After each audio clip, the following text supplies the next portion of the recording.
আসসালামু আলাইকুম, সবাইকে অনেক অনেক শুভেচ্ছা এবং জুম্মা মোবারক। আমরা এই মুহূর্তে জুম্মার নামাজ পড়ার উদ্দেশ্যে আমরা বের হলাম এবং রাস্তার মধ্যে এসেই একটি সুন্দর দৃশ্য আমাদের চোখে পড়লো, যেটা আমি আমার সমস্ত দর্শকদের উদ্দেশ্যে শেয়ার করতে চাই। সেটি হচ্ছে, দেখেন, সৌদি আরবে আমরা অত্যন্ত গ্রামে আমরা আছি বর্তমানে, প্রত্যন্ত গ্রাম বলা যায়। দেখেন, একটি ট্রাফিক লাইন যেখানে লাল বাতি জ্বলার সঙ্গে সঙ্গে আমাদের গাড়িটা থেমে গেল, এবং শুধু আমরাই না, আমাদের পিছনে অনেকগুলি গাড়ি থেমে আছে।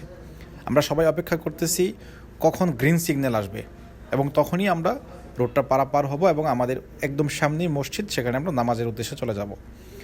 তো আসলে আমাদের বাংলাদেশে আমরা এরকম দৃশ্যটা আসলে সবাই চাই, বা এখানে আমাদেরও অনেক করণীয় আছে। আমরাও ট্রাফিক আইন মানি না আমাদের দেশে, আমরাও আইনের প্রতি শ্রদ্ধাশীল না, তাই হয়তো আমাদের দেশে অনেক সময় অনাকাঙ্ক্ষিত দুর্ঘটনা এবং যানজট লেগে যায়।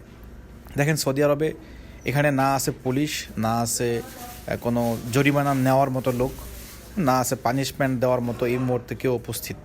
শুধুমাত্র ট্রাফিকের লাল লাইট জ্বলার সঙ্গে সঙ্গেই আপনি জেনেই হন না কেন, আপনি যে দেশেরই হন না কেন, এমনকি আপনি সৌদি আরবের একদম প্রতাপশালীও যদি কেউ হন না কেন, আপনাকে আইন মানতেই হবে।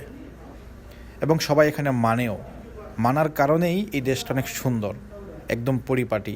আপনি দেখতেছেন যে আমরা লাল রং যে লাইটটা জ্বলতেছে, এই জন্য আমরা অপেক্ষায় আছি। ইতিমধ্যেই যখনই রং চেঞ্জ হবে, গ্রিন সিগন্যাল আসবে, আমরা চলে যাব।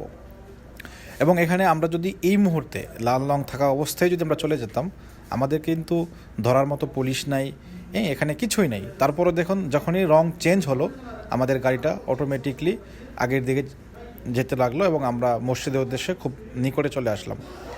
আসলে মোরাল এটাই, আমরাও যদি আমাদের বাংলাদেশে যে ট্রাফিকের নিয়মগুলি আছে, আমরা যে আইনগুলি যদি আমরা মানি সঠিকভাবে, তাহলে আমাদের দেশটাও আমরা আশা করি খুব সুন্দর হবে। সবার জন্য অনেক অনেক দোয়া রইল, সবাই আমাদের জন্য দোয়া করবেন। আসসালামু আলাইকুম, সঙ্গে থাকার জন্য এবং আমাদের এই ভিডিওটা দেখার জন্য আপনাকে অনেক অনেক শুভেচ্ছা।